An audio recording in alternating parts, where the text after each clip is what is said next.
Kita ke krisis minyak goreng dunia. Sahabat, di belahan bumi manapun Anda berada saat ini, bersiaplah Anda memasuki masa ekonomi yang berat. Gejala inflasi meninggi, turunnya daya beli sudah menjadi gejala dunia. Namun, kita membicarakan hal yang lebih rinci sedikit tentang cooking oil atau minyak goreng dari kacamata dunia. Kita mulai dari Indonesia. Indonesia sebagai negara penghasil minyak sawit terbesar di dunia, memblok ekspor minyak sawit karena efek dari pengusaha minyak sawit main dengan birokrasi, mengekspor melebihi domestic market needs, melebihi kebutuhan pasar di dalam negeri secara domestik karena didorong oleh rasa ingin cepat kaya, dan pejabatnya pun ikut bermain kong kali kong dengan para oligark. Maka terjadi kelangkaan minyak goreng di Indonesia. Rakyat teriak. Dan tindakan berikutnya untuk menyelamatkan muka pejabat, sekarang mereka melakukan pemblokadean pengiriman minyak sawit ke seluruh dunia. No ekspor. Ini membuat dunia panik. Kita semua tahu, dua negara penghasil minyak bunga matahari sekarang lagi berperang. Ada juga minyak goreng lainnya, misalnya minyak sayur berbahan kedelai atau soybean oil. Namun saat ini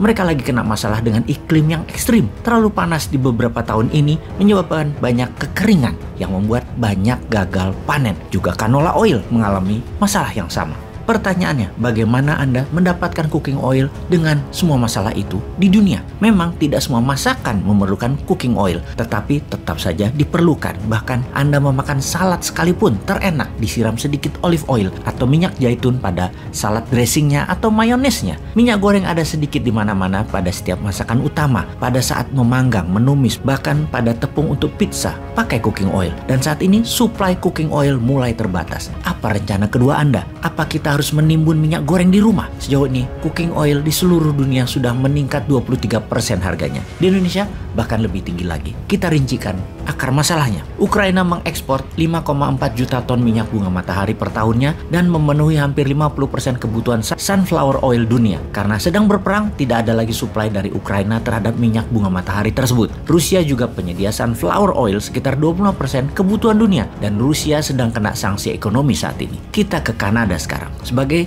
negara terbesar penghasil rapeseed oil, Kanada sedang terkena dampak cuaca ekstrim sehingga produksinya turun 26%. Kemudian kita ke Argentina, Brazil, dan Uruguay sebagai negara penghasil soybean oil. Dan negara-negara ini sedang berjuang karena masalah kekeringan yang parah hingga produksi mereka turun lebih dari 30% dalam 2 tahun terakhir. Malaysia, negara terbesar kedua penghasil minyak sawit, kekurangan tenaga kerja di kebun sawit sehingga menurun hasil produksinya. Untuk menambah keruwetan dunia, Indonesia melempar bensin di tengah bara api.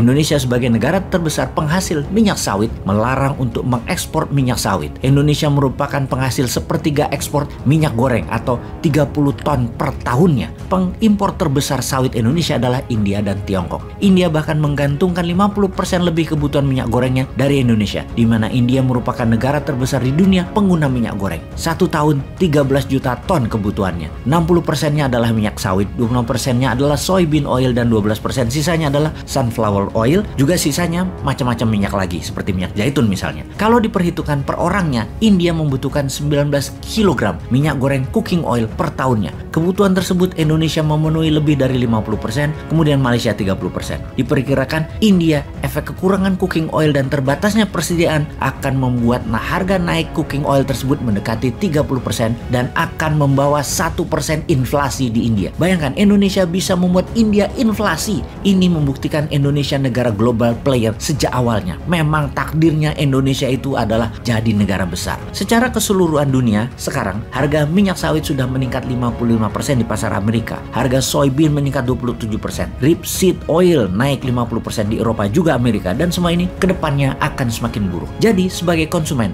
apa yang harus Anda lakukan? Menimbun minyak goreng di rumah? Karena di Eropa Barat saat ini, semua minyak goreng, sunflower oil, rapeseed oil, olive oil hanya boleh membeli tidak lebih 2 botol minyak goreng per orangnya. Semua sudah dibatasi. Ada lagi kemungkinan lain, di mana 15% cooking oil ini dipakai sebagai bahan bakar saat ini. Dulunya untuk menurunkan harga bensin, di mana harga minyak goreng sebagai penyeimbangnya. Sekarang jauh lebih mahal jadinya. Ini membuat dunia akan kekurangan 15% atas kebutuhan minyak sebagai bahan bakar. Lihat betapa mengerikan semua ini efek rantainya. Secara teknis, tidak ada cara meningkatkan produksi. Dan secara singkat, inilah geopolitik yang memukul rumah tangga dunia. Semoga paham.